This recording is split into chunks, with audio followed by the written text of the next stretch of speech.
غزوہ تبوک پارٹ 2۔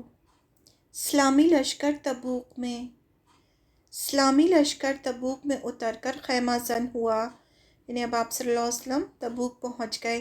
تبوک جو ہے وہ مدینہ سے 700 کلومیٹر دور ہے۔ وہ رومیوں سے دو ہاتھ کرنے کے لیے تیار تھے۔ پھر رسول اللہ صلی اللہ علیہ وسلم نے اہل لشکر کو مخاطب کر کے نہایت بلیغ خطبہ دیا، دنیا اور آخرت کی بھلائی کی رغبت دلائی، اللہ کے عذاب سے ڈرایا اور اس کے انعامات کی خوشخبری دی۔ اس طرح فوج کا حوصلہ بلند ہو گیا۔ ان میں توشے، ضروریات اور سامان کی کمی کے سبب جو نقص اور خلل تھا اس کا بھی ازالہ ہو گیا، یعنی وہ سب کمیوں کے باوجود جب انہوں نے آپ صلی اللہ علیہ وسلم کی باتیں سنی تو وہ سب چیزیں جو تھیں وہ ان کے لیے معمولی ہو گئیں۔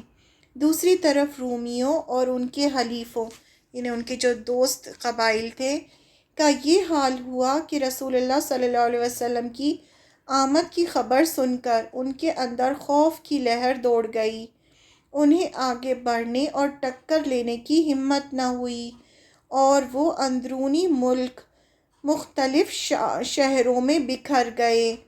ان کے اس طرز عمل کا اثر جزیرۃ العرب کے اندر اور باہر مسلمانوں کی فوجی ساخت پر بہت اچھا اثر ہوا، اور مسلمانوں نے ایسے اہم سیاسی فوائد حاصل کیے کہ جنگ کی صورت میں اس کا حاصل کرنا آسان نہ ہوتا۔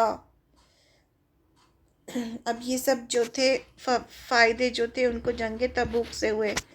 تفصیل یہ ہے، ایلا کے حاکم یحنہ بن روبہ نے آپ صلی اللہ علیہ وسلم کی خدمت میں حاضر ہو کر جزیے کی ادائیگی منظور کر لی۔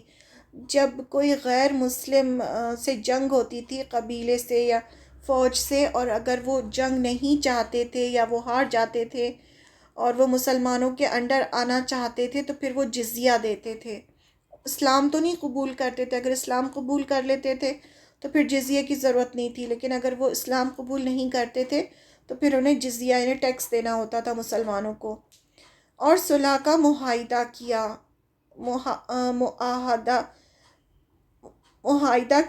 ایگریمنٹ کیا۔ اب یہ جو تھے الگ الگ تبوک کے آس پاس کے جتنے بھی کرسچن قبائل تھے اس میں سے ایک کا ذکر ہے۔ پھر جربہ اور ازرع کے باشندوں نے بھی خدمت نبی صلی اللہ علیہ وسلم میں حاضر ہو کر جزیہ دینا منظور کیا۔ رسول اللہ صلی اللہ علیہ وسلم نے ان کے لیے ایک تحریر لکھ دی، یعنی ایک لیٹر لکھ دیا جو ان کے پاس محفوظ تھی۔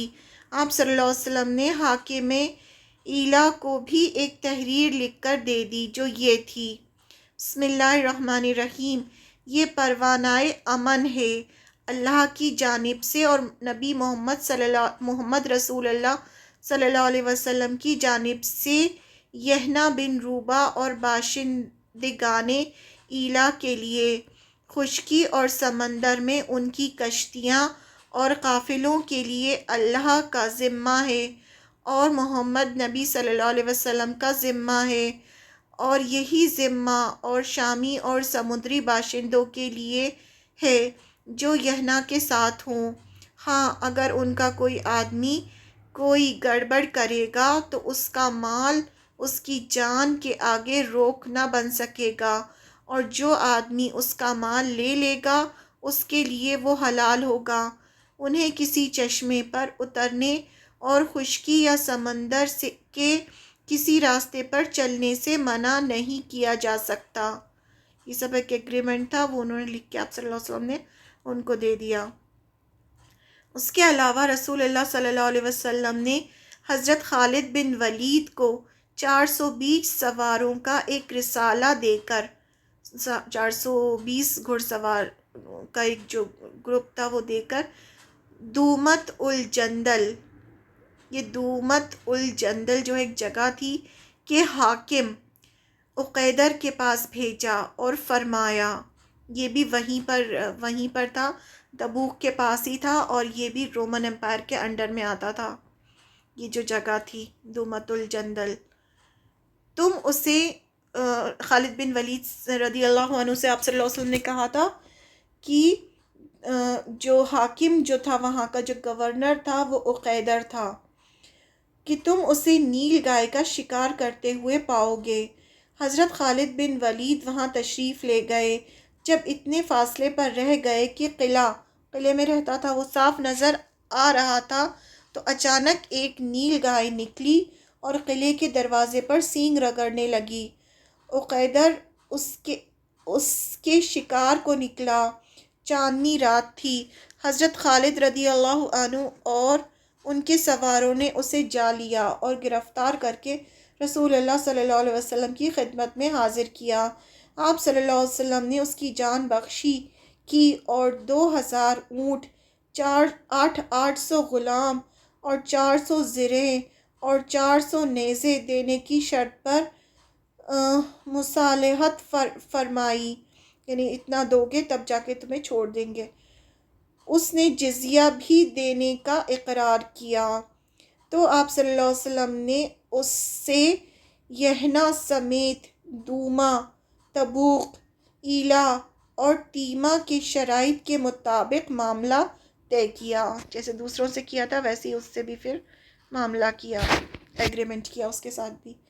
ان حالات کو دیکھ کر وہ قبائل جو اب تک رومیوں کے اعلیٰ کار بنے ہوئے تھے سمجھ گئے کہ اب اپنے ان پرانے سرپرستوں پر اعتماد کرنے کا وقت ختم ہو چکا ہے، اس لیے وہ بھی مسلمانوں کی حمایتی بن گئے۔ اس طرح اسلامی حکومت کی سرحدیں وسیع ہو کر براہ راست رومی سرحدوں سے جا ملیں اور رومیوں کے اعلیٰ کاروں کا بڑا حد تک خاتمہ ہو گیا۔ یعنی جنگ تو نہیں ہوئی لیکن اس کے علاوہ اتنے سارے کام ہو گئے۔ مدینے کو واپسی۔ اسلامی لشکر، اچھا ان کو جانے میں، آپ صلی اللہ علیہ وسلم کو جانے میں 15 دن لگے تھے، پھر دوبارہ آنے میں 15 دن لگے تھے، اور آپ نے وہاں جو تھے اپنے خیمے لگائے تھے 20 دن کے لیے، تو ایسے کر کے پورے 50 دن کا سفر تھا یہ۔ اسلامی لشکر تبوک سے کامیابی کے ساتھ واپس آیا، کوئی ٹکر نہ ہوئی۔ اللہ جنگ کے معاملے میں مومنین کے لیے کافی ہوا، البتہ راستے میں ایک جگہ، اب یہ جو ہے واپسی کا سفر جو ہے اس میں یہ کچھ امپورٹنٹ ایونٹس ہوئے تھے۔ منافقین نے آپ صلی اللہ علیہ وسلم کو مارنے کی کوشش کی تھی۔ جو یہ لشکر جو گیا تھا اس میں کچھ منافقین بھی تھے، اور 12 منافقین جو تھے وہ ایسے تھے جو آپ صلی اللہ علیہ وسلم کے بہت بڑے دشمن تھے لیکن چھپے ہوئے تھے، یعنی کسی کو پتہ نہیں تھا کہ یہ منافق ہیں۔ اللہ جنگ کے معاملے میں مومنین کے لیے کافی ہوا، البتہ راستے میں ایک جگہ، ایک گھاٹی کے پاس 12 منافقین نے نبی صلی اللہ علیہ وسلم کو قتل کرنے کی کوشش کی۔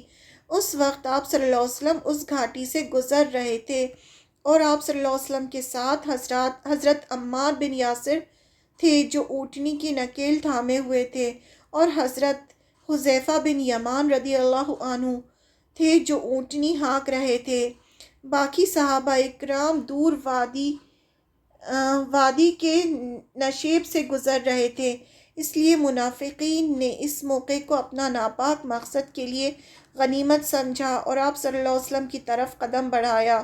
ادھر آپ صلی اللہ علیہ وسلم اور آپ صلی اللہ علیہ وسلم کے دونوں ساتھی حسب معمول راستہ طے کر رہے تھے کہ پیچھے سے ان منافقین کے قدموں کی چاپیں سنائی دیں۔ یہ سب چہروں پر دھاتا باندھے ہوئے تھے، ان کے چہرے ڈھکے ہوئے تھے، اور اب آپ صلی اللہ علیہ وسلم پر تقریباً چڑھ ہی آئے تھے کہ آپ صلی اللہ علیہ وسلم نے حضرت حذیفہ کو ان کی طرف بھیجا۔ انہوں نے ان کی سواریوں کے چہروں پر اپنی ایک ڈھال سے ضرب لگائی، یعنی زور سے مارا، ان کو لگانی شروع کی، جس سے اللہ نے انہیں معروب کر دیا اور تیزی سے بھاگ کر لوگوں میں جا ملے۔ وہ اتنی زور سے ان کو مارا کہ وہ ڈر گئے، اور ڈر کے وہ تیزی سے بھاگے، اور جو پورا اسلامی 30,000 کا لشکر تھا اس کے اندر وہ مل گئے۔ اس کے بعد رسول اللہ صلی اللہ علیہ وسلم نے ان کے نام بتائے اور ان کے ارادوں سے باخبر کیا۔ اسی لیے حضرت حذیفہ رضی اللہ عنہ کو رسول اللہ کا رازدان کہا جاتا تھا۔ حضرت حذیفہ بن یمان کو آپ صلی اللہ علیہ وسلم نے ان سب کے 12 کے نام بتا دیے تھے کہ وہ یہ ہیں، اور اللہ تعالیٰ نے وحی کے ذریعے آپ صلی اللہ علیہ وسلم کو بتایا تھا کہ یہ کون لوگ ہیں۔ اسی واقعے کے متعلق اللہ کا یہ ارشاد نازل ہوا۔ یہ پورا واقعہ جو ہے سورہ توبہ میں بہت ہی ڈیٹیل میں آیا ہے، یہ سب آیتیں آئی ہیں اس سے ریلیٹڈ۔ انہوں نے اس کام کا قصد کیا جنہیں وہ پا نہ سکے، یعنی وہ کام کرنے کا ڈیسیجن لے لیا تھا انہوں نے آپ صلی اللہ علیہ وسلم کو مارنے کا، لیکن وہ کر نہ سکے یہ کام۔ خاتمہ سفر پر جب دور سے نبی صلی اللہ علیہ وسلم کو مدینے کے نقوش دکھائی، نقشے مطلب دکھائے پڑے، تو آپ صلی اللہ علیہ وسلم نے فرمایا یہ رہا طابا اور یہ رہا احد، یہ وہ پہاڑ ہے جو ہم سے محبت کرتا ہے اور ہم جس سے محبت کرتے ہیں۔ ادھر مدینے میں آپ صلی اللہ علیہ وسلم کی آمد کی خبر پہنچی تو عورتیں، بچے اور بچیاں باہر نکل پڑے اور زبردست اعزاز کے ساتھ لشکر کا استقبال کرتے ہوئے یہ نغمہ گنگنایا: ہم پر ثانیۃ الوداع سے 14ویں کا چاند طلوع ہوا، جب تک پکارنے والا اللہ کو پکارے ہم پر شکر واجب ہے۔ رسول اللہ صلی اللہ علیہ وسلم تبوک کے لیے رجب میں روانہ ہوئے تھے اور واپس آئے تو رمضان کا مہینہ تھا۔ اس سفر میں پورے 50 دن صرف ہوئے، 20 دن تبوک میں اور 30 دن آنے جانے میں، 15 دن آنے میں، 15 دن جانے میں اور 20 دن وہاں رکے تھے۔ یہ آپ صلی اللہ علیہ وسلم کی حیات مبارکہ کا آخری غزوہ تھا جس میں آپ صلی اللہ علیہ وسلم نے بنفس نفیس شرکت فرمائی، یعنی آپ نے خود اس میں شرکت فرمائی تھی اور یہ آپ کا آخری آپ کی جنگ تھی۔ مخالفین، پیچھے رہ جانے والے، یہ غزوہ آپ نے مخصوص حالات کے لحاظ سے اللہ تعالیٰ کی طرف سے ایک سخت آزمائش بھی تھا، جس سے اہل ایمان اور دوسرے لوگوں میں تمیز ہو گئی، یعنی پتہ چل گیا کہ کون اہل ایمان ہے، کون منافق ہیں۔ جو لوگ نہیں گئے تھے وہ سب منافق تھے۔ اور اس قسم کے موقع پر اللہ تعالیٰ کا دستور بھی یہی ہے۔ ارشاد ہے، بسم اللہ الرحمن الرحیم، اللہ مومنون کو اسی حالت پر چھوڑ نہیں سکتا جس پر تم لوگ ہو، یہاں تک کہ خبیث کو پاکیزہ سے علیحدہ کر دے۔ یعنی اللہ تعالیٰ الگ کرتے رہتے ہیں، ایسے حالات آتے ہیں جس سے منافقین اور مسلمان الگ الگ ہو جاتے ہیں۔ تو اس غزوے میں سارے کے سارے مومنین صادقین نے شرکت کی اور اس سے غیر حاضری نفاق کی علامت قرار پائی، یعنی جو بھی نہیں گیا تھا سب کو سمجھ میں آ گیا کہ یہ سب لوگ منافق ہیں۔ تو کیفیت یہ تھی کہ اگر کوئی پیچھے رہ گیا تھا تو اس کا ذکر رسول اللہ صلی اللہ علیہ وسلم سے کیا جاتا تو آپ صلی اللہ علیہ وسلم فرماتے کہ اسے چھوڑو، اگر اس میں خیر ہے تو اللہ اسے جلدی تمہارے پاس پہنچا دے گا، اور ایسا نہیں تو وہ پھر اللہ نے تمہیں اس سے راحت دے دی ہے۔ یعنی اس میں خیر ہوتی تو اللہ تعالیٰ ساتھ میں بھیج دیتے، اور اللہ تعالیٰ نے نہیں بھیجا تو تمہارے لیے اچھا ہی ہے کہ منافقین ساتھ میں جاتے تو پریشان کرتے۔ غرض اس غزوے سے یا تو وہ لوگ پیچھے رہے جو معذور تھے، یا وہ لوگ جو منافقین تھے جنہوں نے اللہ اور اس کے رسول سے ایمان کا جھوٹا دعویٰ کیا تھا۔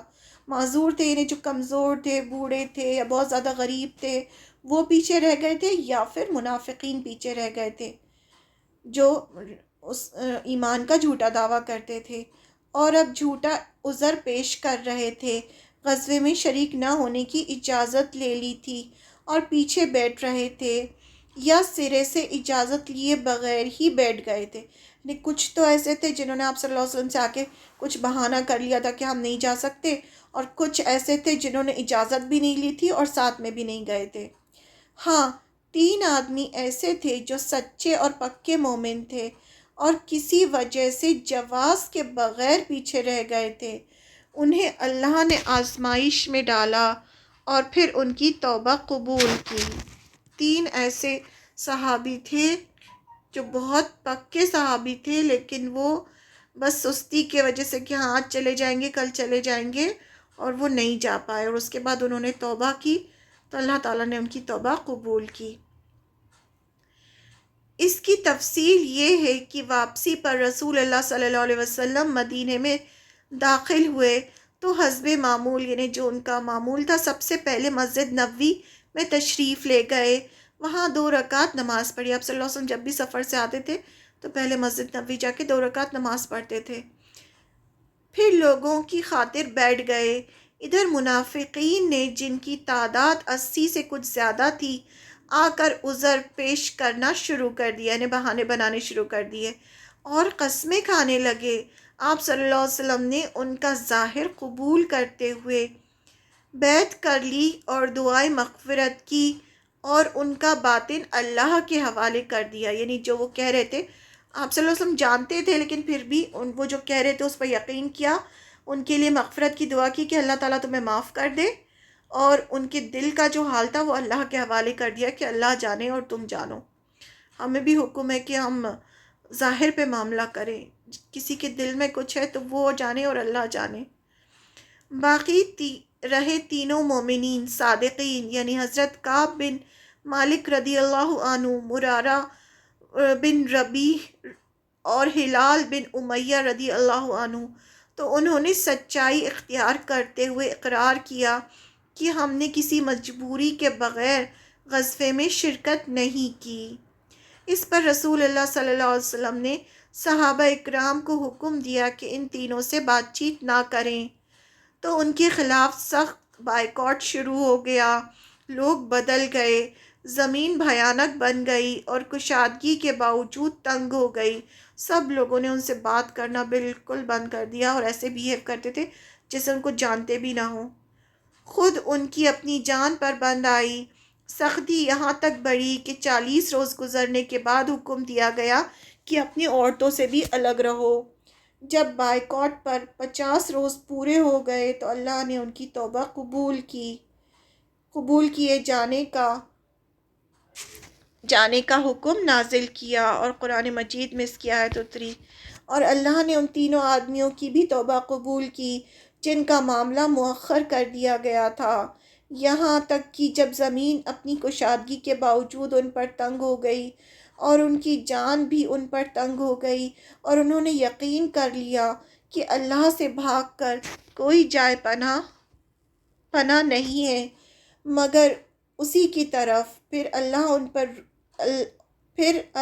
ان پر رجوع ہوا تاکہ وہ توبہ کریں، یقیناً اللہ توبہ قبول کرنے والا اور رحیم ہے۔